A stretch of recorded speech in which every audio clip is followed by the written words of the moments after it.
बच्चों, ये जो क्वेश्चंस हम लोग कराने चल रहे हैं, ये जो नया पैटर्न आया है, सवाल जो जेई के आपके नीट में पूछे जाने लगे हैं, तो उन्हीं जेई के क्वेश्चंस कुछ जो पुराने हैं उनको हम लोग लेवल 2 प्रॉब्लम के रूप में डिस्कस करेंगे।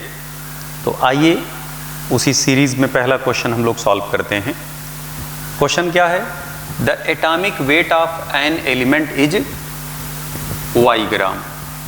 कोई एलिमेंट है जिसका एटॉमिक वेट दे दिए हैं, कितना दे दिए भैया? Y gram. Atomic weight Y gram पर मोल है। कह रहे if the element exist as tetra atomic molecule, अगर ये जो मॉलिक्यूल है उसमें ऐसे ही 4 एलिमेंट हों तो उस मॉलिक्यूल का मॉलिक्यूलर वेट कितना होगा? तो मॉलिक्यूलर वेट इक्वल टू हो जाएगा 4y। क्यों 4y? Since it is tetra atomic. Tetra atomic मतलब कि इसकी एटॉमिसिटी 4 है, तो 4 एटम इनके इन्वॉल्व होंगे और एक एटम का एटॉमिक वेट है y, तो y into 4 that is called क्या? Molecular weight. ओके, मास कितना दिए हैं भैया इसका? जिस मास में ये मोल पूछ रहे हैं, कह रहे हैं साहब जो मास है वो z ग्राम है।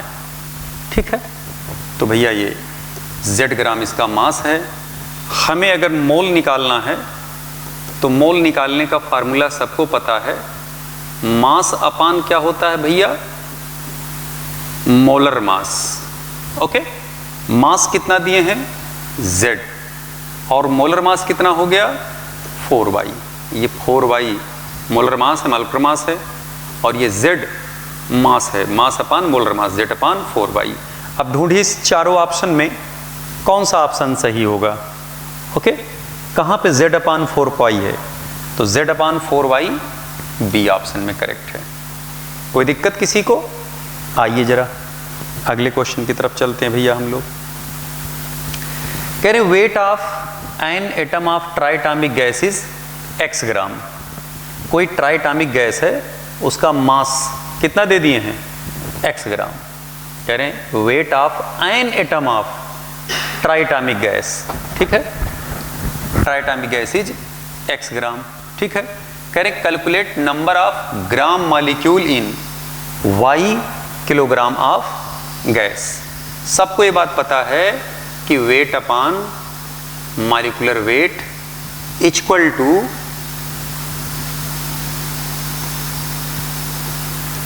मोल के होता है। ठीक है, मोल के। अब इसमें पूछ रहे ग्राम मॉलिक्यूल। ग्राम मॉलिक्यूल का मतलब क्या होता है? ग्राम मॉलिक्यूल का मतलब होता है मोल ऑफ मॉलिक्यूल। इसे कहते हैं मोल ऑफ मॉलिक्यूल। जैसे ग्राम एटम का मतलब होता है mole of atom. Gram molecule का मतलब होता है mole of molecule. Mole of molecule, mole of molecule. Gram ion का मतलब होता है मोल ऑफ आयन। ऐसे ही ग्राम मॉलिक्यूल का मतलब होता है मोल ऑफ मॉलिक्यूल। क्लियर बात? तो वेट एक एटम का x ग्राम है। ठीक है, तो हम लोग पहले उस मॉलिक्यूल का जिसका हम y किलोग्राम लेकर के चल रहे हैं, इसका पहले हम लोग मॉलिक्यूलर वेट निकाल लें। ठीक है, तो weight of 1 atom equal to है x ग्राम। तो weight of n atom, weight of n atoms. n atoms हम क्यों ले रहे हैं? एवोगैड्रो नंबर के बराबर एटम हम ले रहे हैं। एवोगैड्रो नंबर के बराबर हम एटम का वेट निकालेंगे तो वो उस एटम का एटॉमिक वेट कहलाएगा। क्लियर? तो हो जाएगा x इंटू Na। क्लियर? यही कहलाएगा एटॉमिक वेट ऑफ एटम। तो एटॉमिक वेट ऑफ एटम क्या हो गया? x into Na। ठीक है, क्योंकि x ग्राम हम लेकर के चले हैं। जरा बताइए ये जो मॉलिक्यूल है, जो गैस है, वो कैसा है? क्या मोनोएटॉमिक है? नहीं साहब, कैसा है? Try atomic. तो अगर ट्राई एटॉमिक है तो जब मॉलिक्यूलर वेट आप लोगे, मॉलिक्यूलर वेट ऑफ गैस, तो हो जाएगा thrice into X into Na। यही निकल करके आएगा मॉलिक्यूलर वेट ऑफ गैस। उस गैस का क्या है? मॉलिक्यूलर वेट हुआ thrice into X into Na। ठीक है, अब हमको मॉलिक्यूलर वेट पता चल गया और हमको मास दिया गया है। तो मोल निकालने के लिए, ग्राम मॉलिक्यूल निकालने के लिए मास अपान क्या कर देंगे हम? Molecular mass. ओके, तो हम यहां लिख दे रहे हैं मोल इक्वल टू मास कितना है भैया? y किलोग्राम है, और मॉलिक्यूलर मास कितना हो जाएगा? Thrice into X into Na।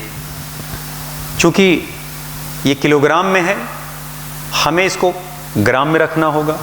ये हो जाएगा 1000 y upon thrice into X into Na। यही आंसर आ जाएगा। अब चेक करिए इस चारों ऑप्शन में कौन ऑप्शन मैच कर रहा है। तो इसमें कौन सा ऑप्शन मैच कर रहा है भैया? पहला ऑप्शन मैच कर रहा है। ध्यान से आप देख लीजिए, आपके सामने सब कुछ लिखा हुआ है। कहीं कोई दिक्कत हो तुरंत आप उसको भेज दें, मैसेज कर दें, या कमेंट सेक्शन में जा कर के कमेंट कर सकते हैं। ओके, आइए अगले क्वेश्चन पर हम लोग आते हैं भैया। तीसरा क्वेश्चन कह रहे साहब 600 ml of mixture of O2 and ozone have mass कितना ग्राम? 1 gram at NTP। कह रहे the volume of ozone in the mixtures at NTP would be. ठीक है, सवाल ओजोन और O2 गैस के मिक्सचर का है और इनका मास कितना हम लेकर चल रहे हैं? 1 ग्राम, 1 ग्राम। और ये कितने भैया दोनों मिला करके? 600 ml। किस पर दिए गए हैं बेटा? ये NTP पे दिए गए हैं। क्लियर? अब जरा ध्यान से देखें, अगर हम इसको वेट ऑफ ओजोन कर दें, वेट ऑफ O2 कर दें, तो दोनों का वेट जुड़ करके कितने ग्राम के बराबर हो जाएगा? 1 ग्राम के बराबर, जैसा कि क्वेश्चन में हमको दिया गया है। ओके, हम अगर किसी भी गैस का वेट निकालते हैं तो जरा ध्यान दीजिएगा, weight upon molecular weight equal to volume at NTP upon क्या होता है भैया? ये मोलर वॉल्यूम। मोलर वॉल्यूम यही तो होता है ना भाई?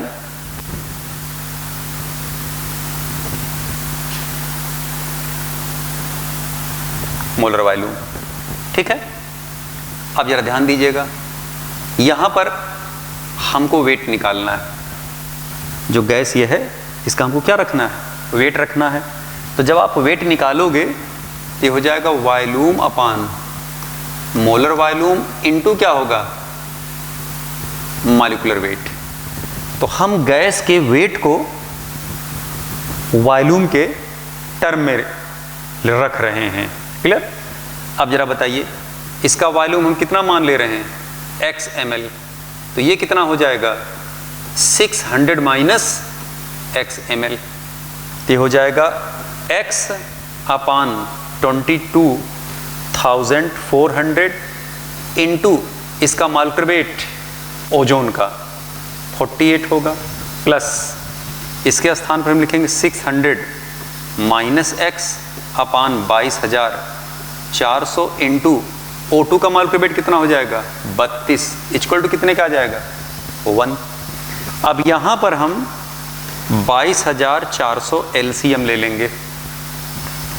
यहां ऊपर बचेगा 48x प्लस 22,400 से भाग देंगे, 22,400 कटा 1 आया, 32 को 6 से गुणा करेंगे, 6 दूना 12, 6 का 18, 1 19, 19,200 माइनस 32x इक्वल टू कितने का आ जाएगा 1 के। ठीक है, 1 के हुआ। अब इसको जरा आप यहाँ मल्टीप्लाई कर लीजिए, 48x में से 32x आप घटाएंगे तो आ जाएगा 16x। ठीक है, इक्वल टू ये आ जाएगा 22,400 माइनस 19,000, 22,400 माइनस 19,200 इक्वल टू 3200। तो x इक्वल टू हो जाएगा 3200 अपान 16 इक्वल टू आ जाएगा 200। तो ये जो x निकल करके आया, x हम किसको माने हैं, ओजोन को। ओके, तो ये ओजोन का वॉल्यूम कितना आया 200 ml। तो वॉल्यूम ऑफ ओजोन हो जाएगा भैया 200 ml और वॉल्यूम ऑफ O2 हो जाएगा ये 400 ml। ठीक है, हमसे पूछा जा रहा है कि ओजोन का वॉल्यूम बताओ, तो ओजोन का वॉल्यूम कितना हो जाएगा 200 ml। सवाल आपके सामने लिखा है। हमारा मेन जो केमिस्ट्री था वो यही था, बस उसके बाद इन्हीं के टर्म में हमने वैल्यू पुट करा, उसके बाद मैथमेटिक्स अप्लाई किया। ओके, सवाल मात्र 2 लाइन का है, हमने इक्वेशन वेट के टर्म में बनाया, फिर आगे सिंपल कैलकुलेशन है। जितना आप कैलकुलेशन की प्रैक्टिस करोगे लल्ला, उतने बढ़िया न्यूमेरिकल में आप इजी गोइंग तरीके से सवाल को सॉल्व कर सकते हैं। ओके, अगले क्वेश्चन पे जरा आते हैं हम लोग। कर the percent of P2O5 in ammonium hydrogen phosphate. Clear, एक मिनट,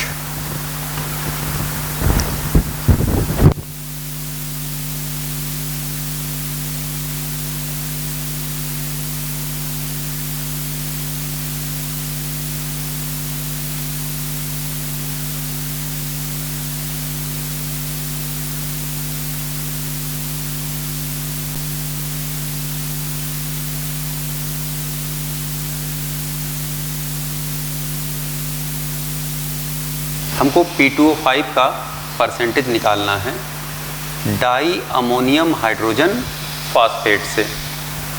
ठीक है, अगर आप यहाँ ध्यान से देखें तो ये डाई अमोनियम हाइड्रोजन फॉस्फेट को अगर हम हीट करते हैं तो ये क्या प्रोड्यूस करेगा, P2O5 प्रोड्यूस करेगा, अमोनिया प्रोड्यूस करेगा और वाटर। ध्यान रखें ये 1 स्टेप का रिएक्शन नहीं है, ये 1 से अधिक स्टेप में रिएक्शन कंप्लीट होता है। क्लियर। अब अगर आप यहाँ देखें तो ये फास्फोरस के 2 मोल हैं और यहाँ फास्फोरस के 1 मोल लिए गए हैं। इसका मतलब इसके 2 मोल से हीट करके ही P2O5 बनाया जा सकता है। ओके, आप रिएक्शन बैलेंस करें ना करें, लेकिन इतना हमें पता है कि इसके 2 मोल से इसके 1 मोल बनेंगे। आप अगर आप यहाँ देख 2 नाइट्रोजन है, चलिए हम 2 से नाइट्रोजन से मल्टीप्लाई करिए तो ये हो जाएगा 5 और 3 8 ऑक्सीजन हो गए। क्लियर। अब अगर आप यहाँ देखें तो इस एक मॉलिक्यूल का जो मोलर मास है वो 132 है। ऐसे ही 2 मॉलिक्यूल लिए गए तो इसका मतलब क्या हुआ कि इस पूरे का हमें 264 ग्राम दिया गया है। इस 264 ग्राम में P2O5 के कितने मोल हैं, 1 मोल, और 1 मोल का जो मोलर मास होगा 142 ग्राम होगा।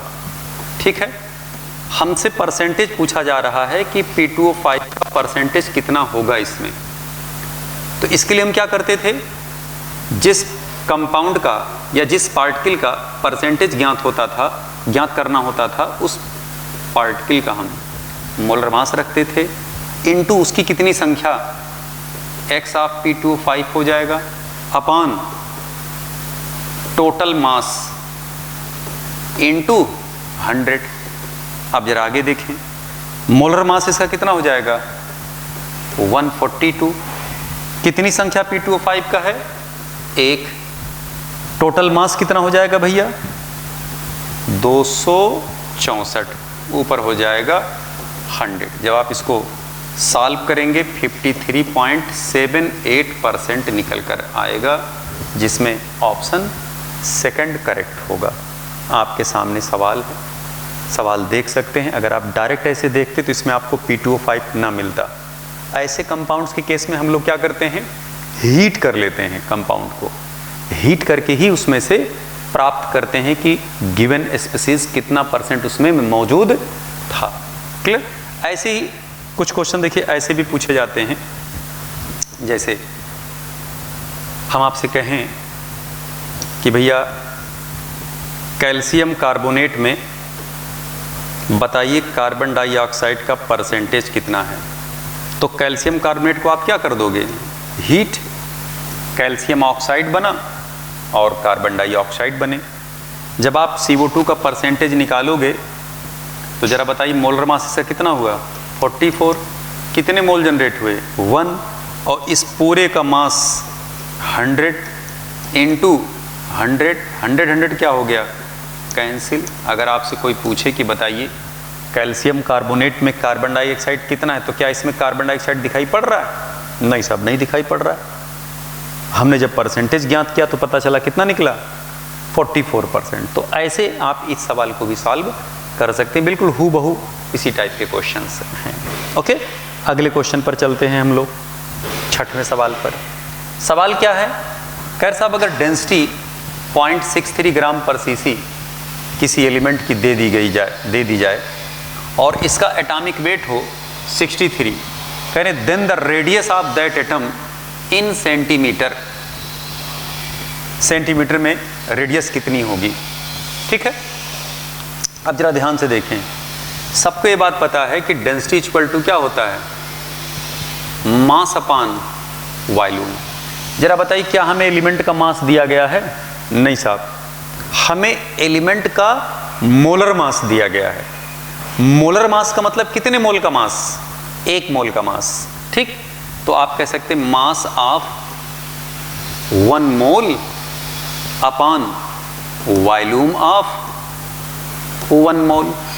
तो यहां डेंसिटी दी गई है 0.63, 1 मोल का मास उसका मोलर मास होगा 63 अपान हो जाएगा वॉल्यूम ऑफ 1 मोल।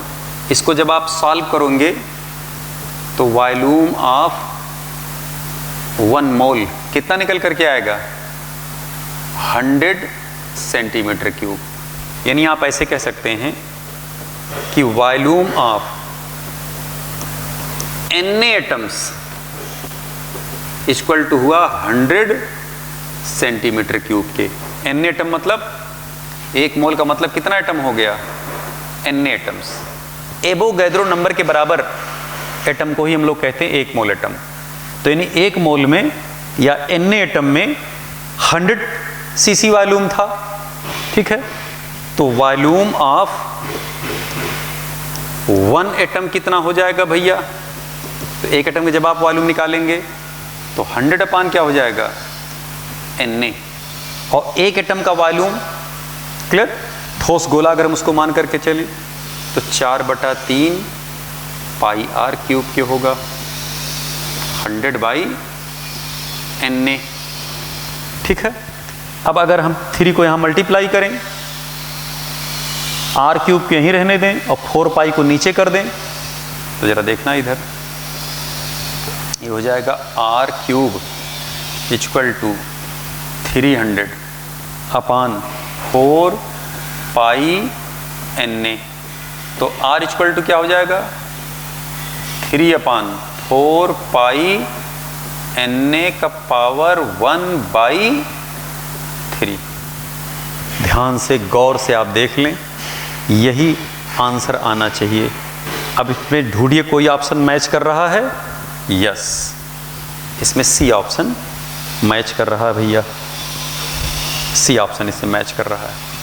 फोटो खींचना चाहें फोटो खींच लें, स्क्रीनशॉट लेना चाहें स्क्रीनशॉट ले लीजिए, वो आपकी इच्छा। कोई दिक्कत इसमें? अगले क्वेश्चन पे आ जाए भाई। कह रहे हैं average atomic mass of magnesium 24.31 AMU। Average atomic mass magnesium का कितना है? 24.31 AMU है। This magnesium is composed of 79 mole % of magnesium 24 and remaining 21 mole % of magnesium 25 and magnesium 26। Okay, कह रहे calculate mole % of magnesium 26। Okay, इस सवाल को जरा आप सॉल्व करिए।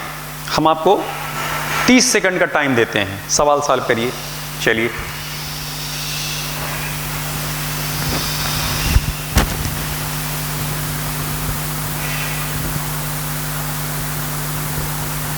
लग गया सवाल? 30 सेकंड में कहाँ आप सॉल्व कर पाएंगे? अब जरा ध्यान दीजिएगा, हमारे पास 79% है मैग्नीशियम 24, ठीक है। यहीं पर हमारे पास magnesium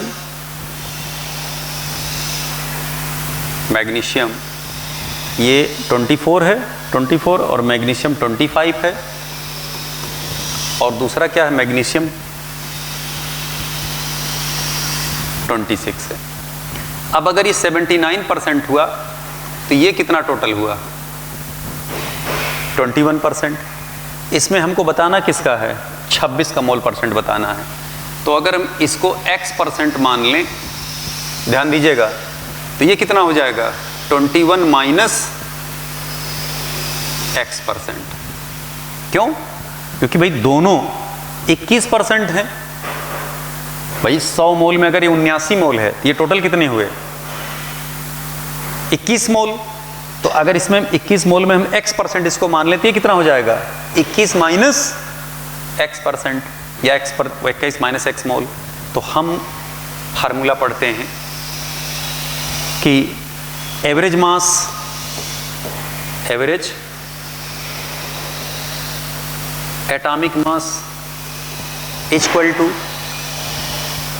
isotopic mass into % plus isotopic mass into % plus isotopic mass into % by 100। तो यहां पर हमको एवरेज मास कितना दिया गया है? ध्यान से जरा देखें, हमें दिया गया 24.31। ये हो जाएगा 24.31 equal to 24 into 79 plus 21 minus x into 25 plus 26x upon 100। Okay, जब आप इसको सॉल्व करेंगे तो x निकल करके आएगा 10। x निकल करके 10 आने का मतलब क्या हुआ? मैग्नीशियम 26 कितना % निकल करके आया? 10%। और मैग्नीशियम 25 कितना % निकल करके आएगा? 11%। वहीं पर आपको दिया गया है मैग्नीशियम 24, ये कितना % है? 79%। स्पष्ट?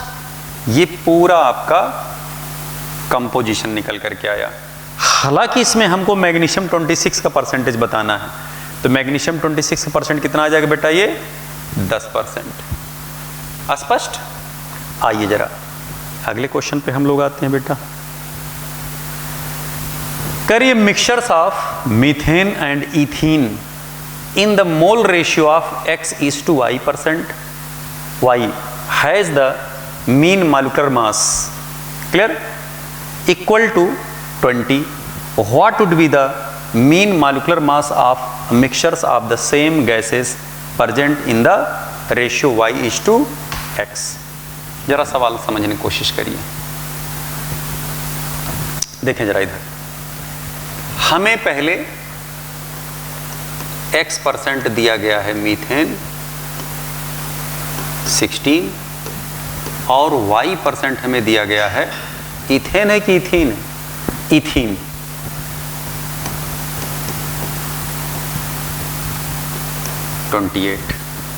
क्लियर? अब हम यहां से पहले, अच्छा इनका निकाला गया है मीन मोलर मास 20, ये हो जाएगा भैया 20 = 16x प्लस 28y अपान हो जाएगा 100। क्लियर? यहां से ये हो जाएगा 16x प्लस 28y, ये इक्वल टू हो जाएगा, यहां हम 100 ना रखें, यहां हम लोग रख सकते हैं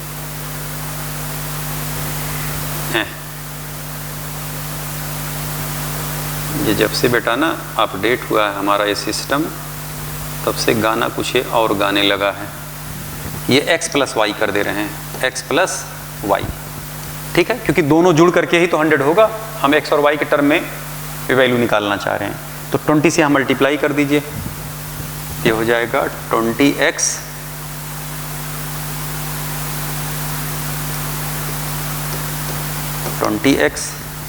प्लस 20y। क्लियर? अब ये हो जाएगा 28y में से 20y इधर आ जाएगा और 20 में से x इधर चला जाएगा, तो हो जाएगा 20x minus 16x equal to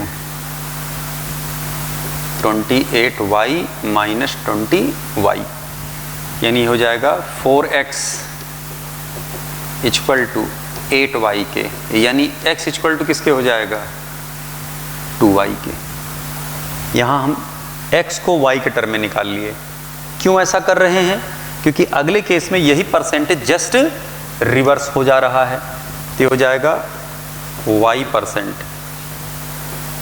methane अब की बार लिया गया 16 और x%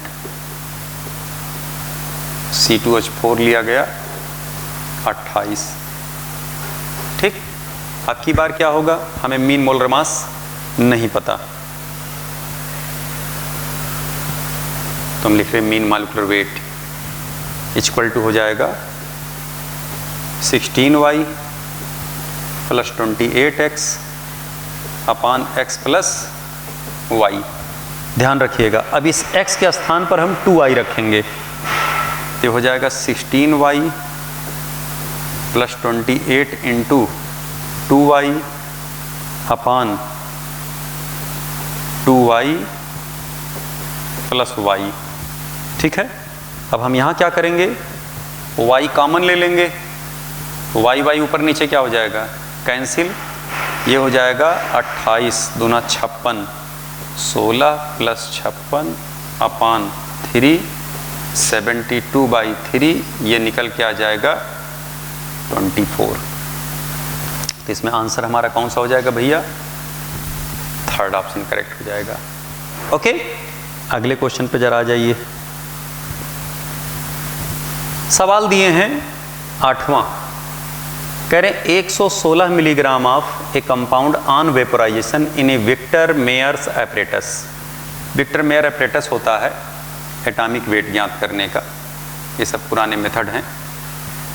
जितना इसमें एयर होता है, अगर गैस उतना वॉल्यूम कवर करती है तो उतना एयर निकलकर बाहर आ जाता है, जिससे हम पता लगा लेते हैं कि उस गैस का वॉल्यूम कितना रहा होगा, क्योंकि वो गैस उतने एयर को क्या करती है? अंदर से डिस्प्लेस करती है। तो सवाल में देखिए वही स्टाइल दे रहे हैं, कह रहे साहब 116 milligram of compound on vaporization in a Victor Meyer's apparatus displaces 44.8 ml of air measured at STP, the molecular mass of the compound will be। Clear? आप जरा ध्यान दीजिएगा, weight upon molecular weight equal to volume at NTP upon क्या होगा? Molar volume.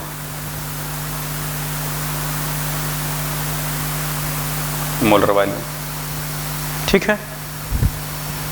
अब जरा यहां देखना, वेट कितना दिए बेटा? 116 मिलीग्राम। तो इसको आप क्या कर लीजिए, ग्राम में कन्वर्ट कर लीजिए। हमें क्या बताना उस गैस का, मॉलिक्यूलर वेट। वॉल्यूम कितना डिस्प्लेस कर रहा है ये, 4.8 ml अपान 22,400। यहां से जरा मॉलिक्यूलर वेट निकालिए, कितना निकल करके आया, कितना निकला बेटा, यहां से मॉलिक्यूलर वेट निकल करके आएगा भैया 58। स्पष्ट, ये आंसर सी करेक्ट हो जाएगा। इसमें कुछ था ही नहीं, आप फार्मूला मेन पढ़ते ही पढ़ते हैं, डायरेक्ट वही फार्मूला आप अप्लाई कर दीजिए, सीधा सीधा सवाल है। अगला क्वेश्चन देखें, कह रहे the mole molecular weight of a sample of water which contains 75% heavy water. इस सवाल को हम आपको करवाए हैं बेटा, क्वेश्चन देख लें जरा।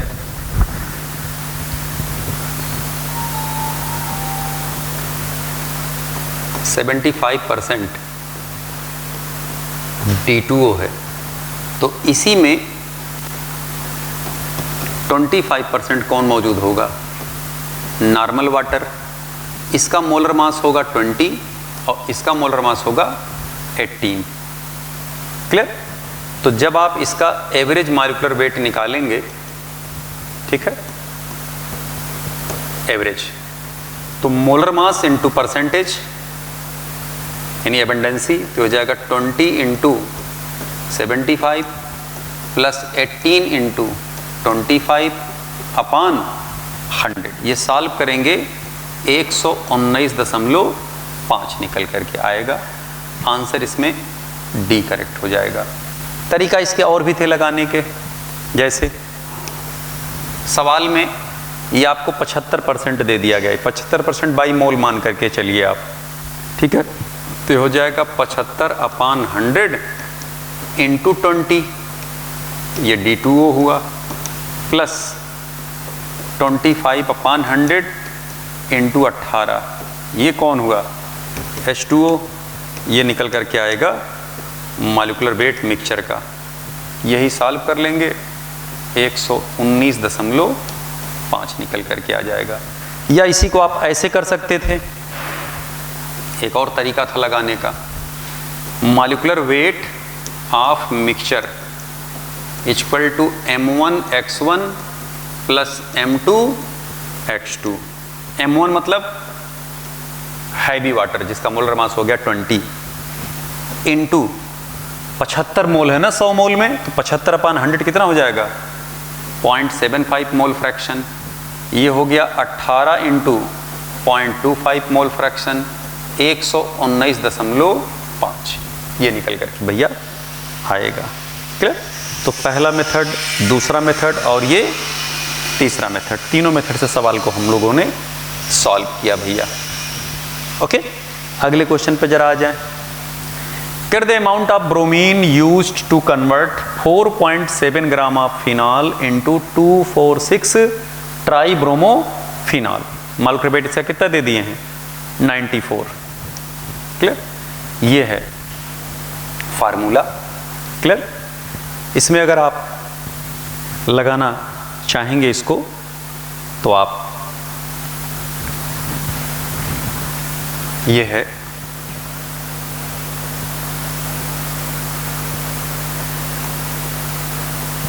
फिनॉल, इनका हम ब्रोमिनेशन करा रहे हैं। सबको ये बात पता है, ट्राई ब्रोमोफिनॉल बनेगा और 3 मोल ऑफ HBr निकलकर बाहर आएगा। ठीक है। सवाल में कह रहे हैं साहब अमाउंट ऑफ ब्रोमीन, कितना ब्रोमीन यूज होगा 4.7 ग्राम फिनॉल को कन्वर्ट करने के लिए।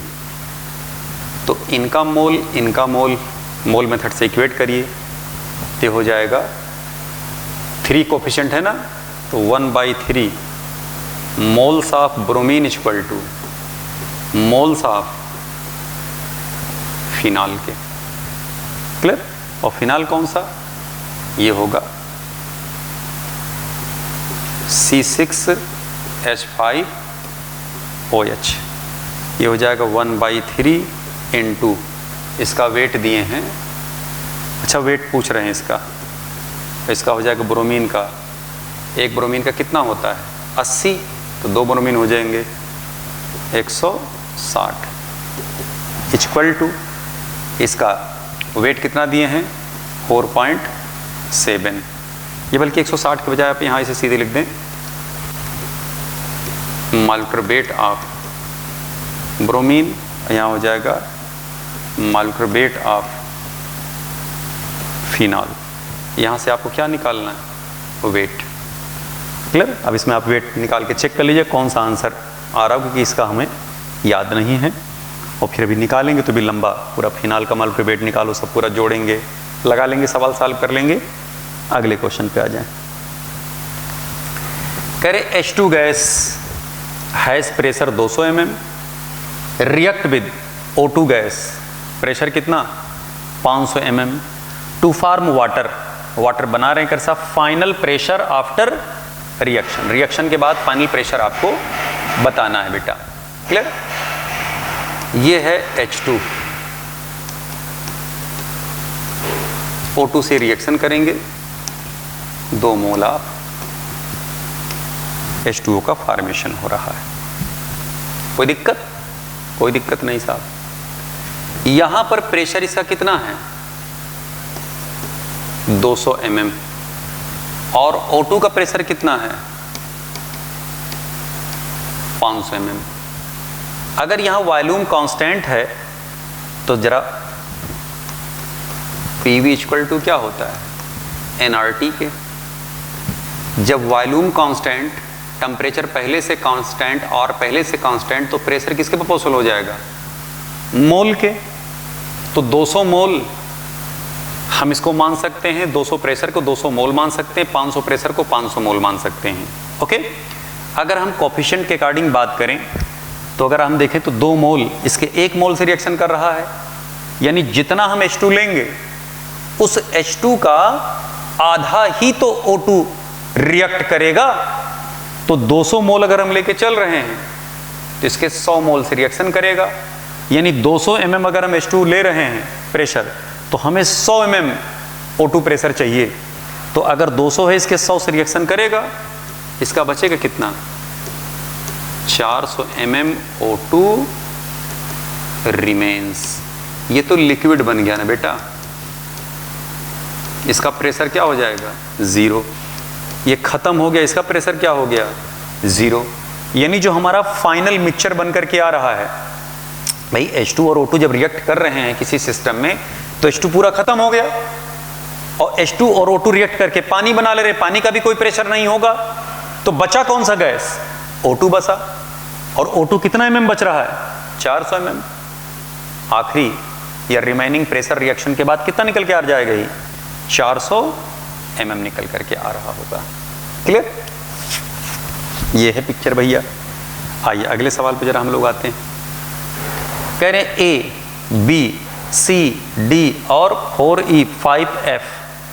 ठीक है। व्हेन रिएक्शन स्टार्टेड, जब रिएक्शन स्टार्ट होता है, द प्रेशर इज, कितना हो जा रहा है भैया उस समय तक कितना था 100 mm। कह रहे साहब what is the pressure after the reaction, reaction के बाद प्रेशर कितना होगा, जरा रिएक्शन को हम देखें। अच्छा ध्यान रखिए, गैस के रिस्पेक्ट में लिक्विड और सॉलिड का प्रेशर हम कंसीडर नहीं करते। ओके, निगलेक्ट मान करके चलते हैं। तो ये भैया A गैस है, B ये भी गैस है, C ये भी गैस है, 3D ये भी गैस है, 4E लिक्विड है, और 5F ये क्या है सॉलिड है। तो अगर हम यहां देखें तो रिएक्शन से पहले मोल कितना था टोटल, इसके A के 1 मोल, B के 1 मोल, टोटल मिला के कितने हुए 2 मोल। रिएक्शन के बाद कितने मोल इसके हैं 2 और 3 2 कितने हो गए 5 मोल। आप कहोगे साहब ये 4 मोल इसके 5 मोल इससे छोड़ क्यों रहे हैं, क्योंकि ये F सॉलिड है और ये भी E क्या है लिक्विड है। क्लियर। जरा बताइए प्रेशर रिएक्शन से पहले कितना था 100 mm था। ठीक है। अब प्रेशर रिएक्शन के बाद कितना होगा यही ज्ञात करना है सवाल में। कह रहे what is the pressure after the reaction. सबको ये बात पता है कि PV इक्वल टू nRT के, यहां पर वॉल्यूम कांस्टेंट, टेम्परेचर पहले से कांस्टेंट, R पहले से कांस्टेंट, तो प्रेशर किसके प्रोपोर्शनल हो जाएगा मोल के। इट मींस कि P2 upon P1 equal to होगा N2 अपान N1 के। ओके, यहां से P2 निकालना है। P1 हो गया भैया ये 100 mm, N2 कितना है 5, N1 कितना है 2, तो P2 कितना निकल के आ जाएगा 250 mm। यानी रिएक्शन के बाद जो टोटल प्रेशर निकल करके आएगा सिस्टम का वो कितना हो जाएगा भैया रिएक्शन के बाद 250 mm, जबकि रिएक्शन से पहले कितना था 100 mm। अगर सवाल में आंसर तो आपका आ गया, ये सी आंसर करेक्ट होगा। अगर सवाल पूछता कि बताओ प्रेशर में चेंज कितना हुआ, तो 150 mm प्रेशर का चेंज हुआ। क्लियर? अगले क्वेश्चन पे जरा आ जाएं। कह रहे 1.2 ml of gas produced at NTP when 4.12 milligram of alcohol react with methyl magnesium iodide, the molecular weight of the alcohol will be।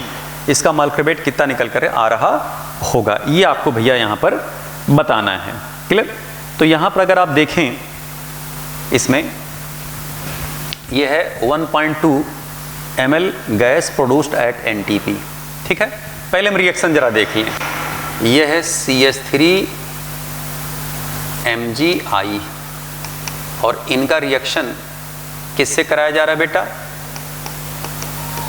Alcohol के साथ। जब रिएक्शन ही होगा तो ये रिएक्टिव H जनरेट करते हैं अल्कोहल।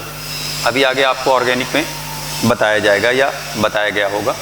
और यहां से ये मीथेन टूटेगा, ये क्या बना मीथेन गैस बना, साथ में ये MgI और साथ में क्या लगा एल्कोक्साइड। क्लियर? अब अगर आप यहां देखें या बल्कि इस रिएक्शन को आप ऐसे सीधे लिख लें, अल्कोहल है, मेथिल मैग्नीशियम आयोडाइड है, मीथेन बन रहा है MgORI। ठीक है, हमसे यहां मास जो दे दिए हैं 1.2 ml गैस प्रोड्यूस्ड, ये जो वॉल्यूम निकल करके आ रहा है ये 1.2 ml जा रहा है। ठीक है, NTP पर। और अल्कोहल कितना हम लोग लेकर चल रहे हैं 4.12 मिलीग्राम। तो अगर आप यहां देखें तो mole of alcohol equal to होगा मोल ऑफ मीथेन गैस के जो प्रोड्यूस हो रहा होगा। इसका वेट 4.12 इंटू 10⁻³ अपान इसका मॉलिक्यूलर वेट जो कि हमें निकालना है, इसका हो जाएगा 1.2 ml अपान 22,400। तो जब आप यहाँ से मॉलिक्यूलर वेट निकालोगे तो मॉलिक्यूलर वेट निकल करके आएगा 76.9 ग्राम। ये आंसर आ जाएगा भैया, चेक कर लीजिए, इसमें कुछ है ही नहीं है। अब आप सोच रहे होंगे साहब ये रिएक्शन हमको कैसे पता चला, तो आपको भी पता चल जाएगा जब आप ऑर्गेनिक केमिस्ट्री पढ़ेंगे। क्लियर? क्योंकि जो स्टोइकियोमेट्री होती है बेटा ये जान है पूरे केमिस्ट्री की, रिएक्शंस इसमें आपको पता होने चाहिए, इसीलिए तो सवाल इसके थोड़े से टिपिकल माने जाते हैं।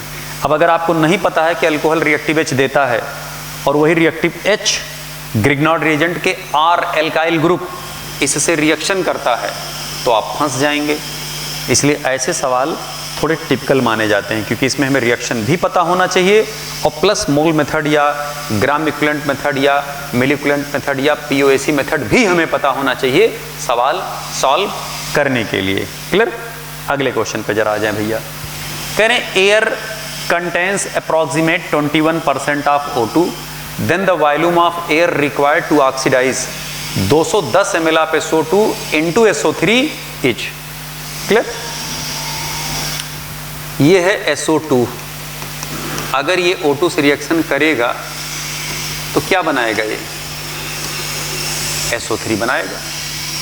ठीक है, ध्यान से अगर आप यहां देखें, कह रहे साहब कितना एयर हमें चाहिए, तो पहले तो हम निकालें कि 210 ml SO2 को ऑक्सीडाइज करने के लिए कितना O2 चाहिए। ध्यान दीजिए जरा इधर, जितना मोल आप SO2 लेकर चल रहे हैं उसका आधा मोल ही तो O2 लिया जाएगा। यानी अगर इसका हम 2 वॉल्यूम ले तो इसका कितना वॉल्यूम होगा, यूज 1 वॉल्यूम। अगर हम इसका 200 ml लेंगे तो ये कितना यूज होगा, 100 ml। अगर हम इसके 210 ml लेके चल रहे हैं तो इसका कितना यूज हो रहा है, 110 ml यूज हो रहा है बेटा यहाँ पर, अगर हम ध्यान से देखें। क्लियर?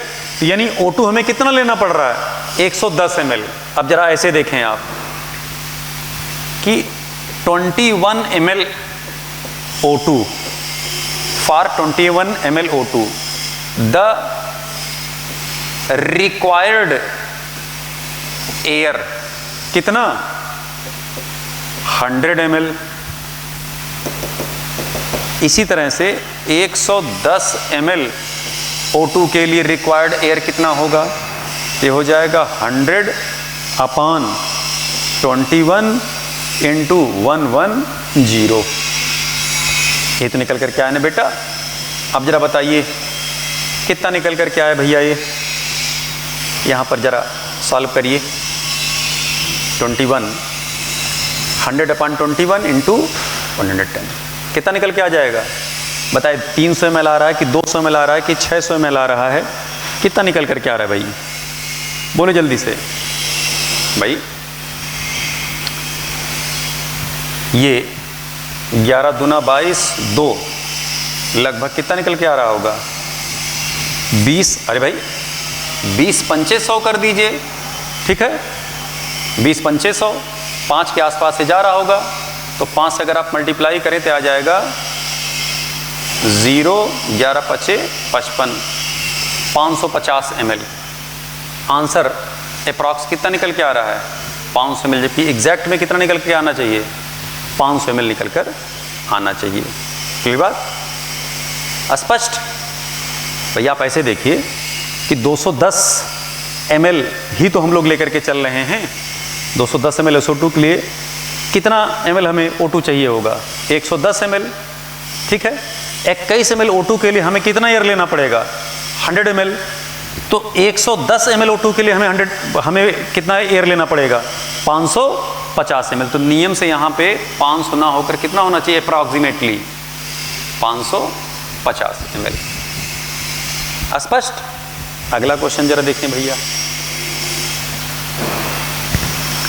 कह रहे हैं assuming that petrol is octane. आप ये मान के चलें कि पेट्रोल क्या है, ऑक्टेन है, एंड हैज डेंसिटी 0.8 ग्राम पर ml, और वॉल्यूम इसका कितना लिया जा रहा है, 1.425 litre of petrol on complete combustion will consume, कितना मोल O2 कंज्यूम कर रहा होगा। तो ये भैया है C8H18, इसे हमें कंबस्ट करना है तो कंबशन के लिए O2 की जरूरत पड़ेगी, कार्बन डाइऑक्साइड बनेगा और वाटर जनरेट होंगे। ऑर्गेनिक रिएक्शन बैलेंस करने का आपको तरीका बताया गया था, कार्बन फिर हाइड्रोजन और फिर ऑक्सीजन, ऐसे ही आप बैलेंस करोगे इसको भैया। क्लियर। अब जरा ध्यान दीजिएगा इधर, कार्बन यहां कितना है 8, तो हम यहां 8 से मल्टीप्लाई, हाइड्रोजन यहां कितना है 18, तो हम यहां 9 से मल्टीप्लाई कर दिए, 8 दूना 16 और 9 कितना हो गया 25, तो हो जाएगा 25/2। ये रिएक्शन फुल्ली हो गया बैलेंस। हमने पहले कार्बन को बैलेंस किया, 8 था, 8 से यहाँ मल्टीप्लाई किए, हाइड्रोजन 18 था, उसका आधा 9 से यहाँ मल्टीप्लाई करे। अब देखना 8 दूना 16 9 कितना हो गया 25, 25 मोल ऑक्सीजन, तो जितना मोल ऑक्सीजन इधर होगा उतना उसके आधे से आप इधर मल्टीप्लाई करोगे तो ऑक्सीजन बैलेंस हो जाए, क्योंकि ऑलरेडी यहाँ 2 मोल ऑक्सीजन था तो उसका आधा ही यहाँ मल्टीप्लाई होगा, 2 कैंसिल, 25 मोल निकल करके सिंपल आएगा। अब अगर आप यहाँ देखें तो हमसे पूछा जा रहा है कि कितना मोल O2 यूज हुआ, तो अगर हम मोल मेथड लगाएं तो मोल ऑफ O2 इसका जस्ट उल्टा करेंगे, 1/25/2, 2 चला जाएगा ऊपर तो सीधे आप ऐसे लगा लीजिए, 2/25 mole of O2 equal to हो जाएगा मोल ऑफ C8H18। क्लियर। अब यहाँ पर आप क्या करेंगे, 2/20 सीधे मोल ऑफ O2, ठीक है, ये इधर चला जाएगा 25/2 इंटू, अब इसका हमें वेट दिया गया है, हमें वेट नहीं दिए हैं, हमें इसका क्या दे दिए हैं, वॉल्यूम। तो जब आप वेट निकालोगे तो डेंसिटी इंटू क्या हो जाएगा बेटा, वॉल्यूम। डेंसिटी कितनी है 0.8, वॉल्यूम कितना है 1425, ठीक है। तो इस वेट के स्थान पर रख दिए 0.8 इंटू 1425 अपान इसका जो मॉलिक्यूलर वेट आएगा किसका, C8H18 का। ये 12×8 = 96 होगा, ये 96 और 18 ये, तो 8×6 = 14, सॉरी 8×6 कहाँ से सब कट जा रहा है, 8×6 = 14, 9×10 = 11, ये हो जाएगा सीधे 114। तो सीधे इसको 114 आप यहाँ बल्कि लिख लीजिए।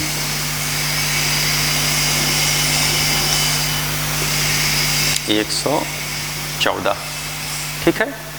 अब आप इसको जब सॉल्व करेंगे तो मोल ऑफ O2 जो निकल के आएगा वो 125 मोल निकल करके आ रहा होगा। आंसर इसमें सी करेक्ट हो जाएगा।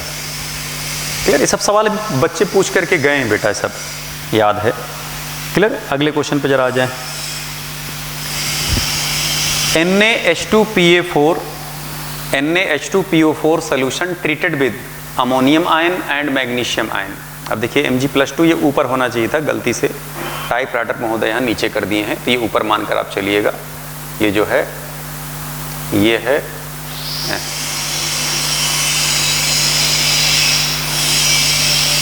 Magnesium ion mixture. Give precipitate of ammonium magnesium phosphate dot hexahydrate on heating it forms 11.1 gram of magnesium pyrophosphate.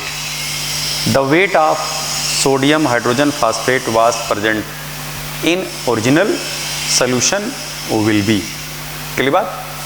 तो ये सॉल्व करना है POAC मेथड से लगेगा सवाल ये, क्योंकि हम अगर इसके रिएक्शंस को बैलेंस करेंगे तो बहुत बड़ा टास्क होगा वो। ऐसे सवाल को हम POAC मेथड से लगाते हैं। POAC मेथड से कैसे लगाएंगे सवाल को, ध्यान दें जरा इधर।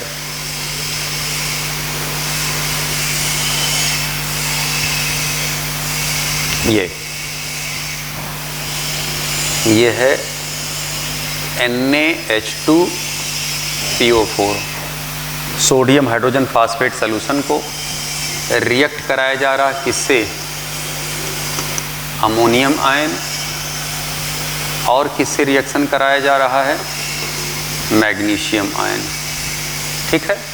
गिव प्रेसिपिटेट, ये प्रेसिपिटेट दिया किसका,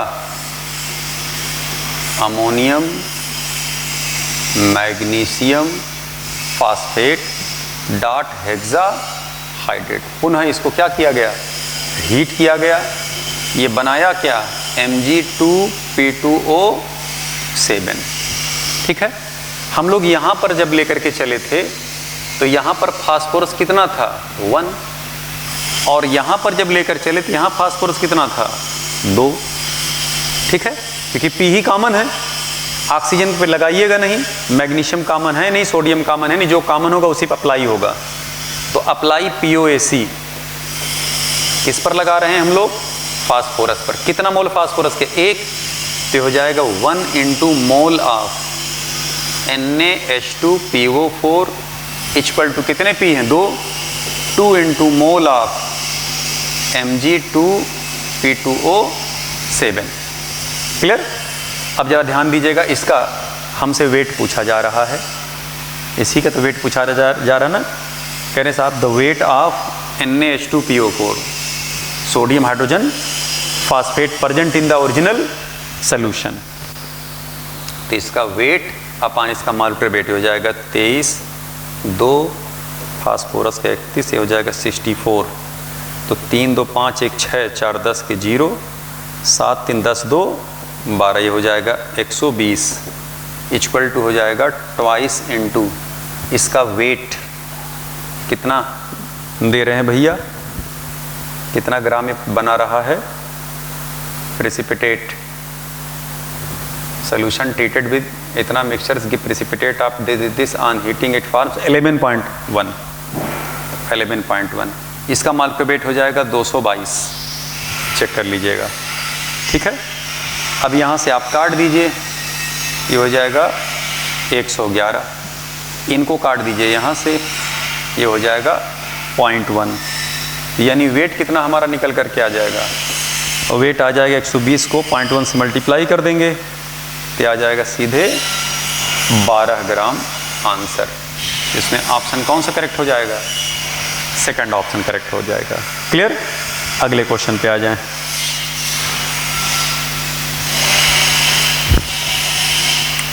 कह रहे the weight of butane produced by reaction of 15.6 gram of ethyl iodide and sodium, ठीक है। ये है एथिल आयोडाइड का रिएक्शन सोडियम के साथ कराया गया, C4H10 ब्यूटेन का फॉर्मेशन हो रहा। रिएक्शन क्या हमें नहीं पता, हम POAC अप्लाई करने चल रहे हैं, चाहे कार्बन पे लगाओ चाहे हाइड्रोजन पर, हम लगा रहे हैं POAC ऑन कार्बन। तो कितने कार्बन है? 2, तो twice into mole of C2H5I, कितने कार्बन? 4, तो 4 into mole of C4H10। Actual में उर्ज रिएक्शन है, हम पूरे बैलेंस करके भी रिएक्शन को निकाल सकते हैं मोल मेथड से, वो भी सवाल सॉल्व हो जाएगा। तो ये हो जाएगा ट्वाइस इंटू एथिल आयोडाइड का C2H इतना ग्राम ऑफ एथिल आयोडाइड, ये हो जाएगा कितना दिए भैया? 15.6। अब इसका हो जाएगा 127, 27, 28, 29, 30, 31, 32 और ये 24, ये हो जाएगा 156 इक्वल टू 4 इंटू इसका वेट कितना दिए हैं? इसका वेट दिए हैं, अच्छा वेट पूछ रहे हैं बेटा, ये हो जाएगा वेट अपान 12 चौक 48 और 10 58 हो जाएगा, ठीक है। तो यहाँ से जब आप काटोगे तो 2 को आप 2 से उड़ा दो, ठीक है, और 156 को इससे काट दो 0.1, तो वेट जो निकल करके आएगा ये होगा 5.8/2, ठीक है, इतना निकल करके आया। अब चूंकि इसका हमको कितना परसेंट चाहिए? 60%, हो जाएगा 60 अपान क्या हो जाएगा? 100। क्लियर? साल पर इसका देखिए कितना निकल करके आया भैया, इसका जो परसेंटेज है वेट निकल करके आएगा, परसेंट क्या बल्कि वेट निकल करके आएगा, 60% है ना, ये नहीं हो जाएगा 2 दूना 4 यानी 1.74 ग्राम। इसलिए क्योंकि जो हमारा वेट निकल करके आ रहा है बेटा वो 60% ही तो यील्ड प्राप्त हो रहा है, तो जो वेट निकल करके आएगा उस वेट का 60% हमारा आंसर आएगा बेटा, 60% ये 60% इसका होगा, तो हो जाएगा 2 दूना 4, 2 का आधा हो जाएगा, हाँ यही आएगा 1.74 निकल करके आएगा। क्लियर? अगर हम इसको मोल मेथड से लगाना चाहें तो मोल मेथड से भी लगा सकते हैं। मोल मेथड से देखिए आप ऐसे लगा सकते थे, रिएक्शन को आप पहले बैलेंस करिए, C2H5I 2 mole of sodium react करेगा C4H10 और प्लस 2 मोल ऑफ NaI का फॉर्मेशन होगा, ठीक है। अब यहाँ से हमको C4H8 निकालना है, तो हो जाएगा वेट अपान इसका मॉलिक्यूलर वेट किसका? C4H8 का, ये पूरे का देख लीजिए ऐसे, ये हो जाएगा moles of C4H10 equal to 1/2 moles of C2H5, ठीक है। और ये हो जाएगा इसका weight upon 58 equal to 1/2 into इसका वेट 156 अपान 156 देख लीजिए, 156 ही आ रहा है, 127 12 दूनी 24 और 5, 7 5 12, 13 14 15 16, 6 2 2 4, हाँ ठीक है 156 ही है, एग्जैक्ट करेक्ट आएगा 156। और जब आप यहाँ से वेट निकालोगे, ठीक है, तो आप इसको इस तरफ ले जाएंगे, तो जो वेट होगा ये हो गया 58/2 इंटू, ये आ जाएगा 15.6 अपान 156 इंटू 60%, ये होगा इंटू 60%। भैया नया नया अपडेशन इसमें आया है, अब हम समझ ही नहीं पा रहे हैं, तुरंत कर दिए अपडेट और पिक्चर पूरी क्लियर नहीं हुई, ठीक है। 56 इंटू हो जाएगा 60/100। तो देखिए इस मेथड से थोड़ा सा लंबा हो जा रहा है केस, आप यहाँ से भी सॉल्व करेंगे तो आंसर आपका निकल करके आ जाएगा 1.74 ग्राम वेट। क्लियर? ओके, ठीक।